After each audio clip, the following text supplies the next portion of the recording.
एक बार गौतम बुद्ध कुटिया के बाहर बैठे हुए थे और उनका शिष्य फूल के पौधों को पानी से सींच रहा था। तभी अचानक उसकी नज़र गौतम बुद्ध पर पड़ी। शिष्य ने देखा कि गौतम बुद्ध मुस्कुरा रहे हैं। शिष्य तुरंत गौतम बुद्ध के पास आया और उनसे मुस्कुराने का कारण पूछा। तो बुद्ध ने बताया, शिष्य बस मैं मानव परीक्षण करने की सोच रहा था, चलो आज मानव परीक्षण करते हैं। उसके बाद गौतम बुद्ध अपने शिष्य के साथ एक गांव में गए। उन्हें वहां एक वैश्य स्त्री मिली और गौतम बुद्ध से प्रश्न करने लगी कि आप किसी राजकुमार और राजा की तरह दिखते हैं, फिर आपने संन्यास धारण क्यों किया हुआ है। गौतम बुद्ध ने उस वैश्य स्त्री को उत्तर दिया कि मैंने 3 प्रश्नों के उत्तर जानने के लिए संन्यास धारण किया है। वैश्य स्त्री ने कहा कि ऐसे कौन 3 प्रश्न है कि जिसके कारण आपने संन्यास धारण किया है।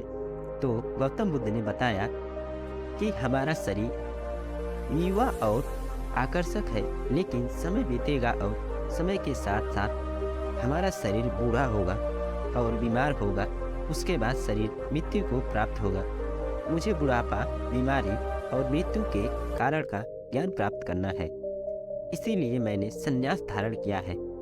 महात्मा बुद्ध की ज्ञान भरी बातें सुनकर वह स्त्री बहुत प्रभावित हुई और महात्मा बुद्ध को अपने घर भोजन करने के लिए आमंत्रित किया।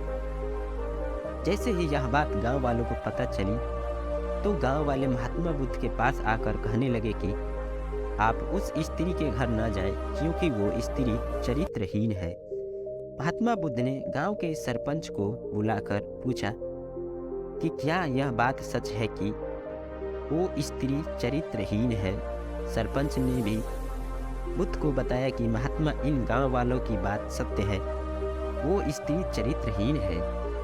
तब महात्मा बुद्ध ने सरपंच का एक हाथ पकड़कर कहा, सरपंच जी, अब आप ताली बजाकर दिखाओ। तो सरपंच को आश्चर्य हुआ और कहा कि ये तो असंभव है, एक हाथ से ताली कभी नहीं बजती। तब महात्मा बुद्ध ने कहा, ठीक इसी प्रकार कोई भी स्त्री अकेली चरित्रहीन नहीं होती।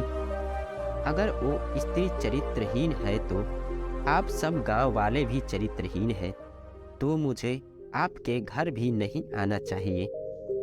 अगर पहले आप चरित्रहीन नहीं होते तो वो स्त्री भी चरित्रहीन नहीं होती। महात्मा बुद्ध की ज्ञान भरी बातें सुनकर सभी गांव वालों बुद्ध के सामने झुक गए और अपनी भूल की माफी मांगने लगे। और महात्मा बुद्ध ने उस वैश्य स्त्री के घर जाकर भोजन किया।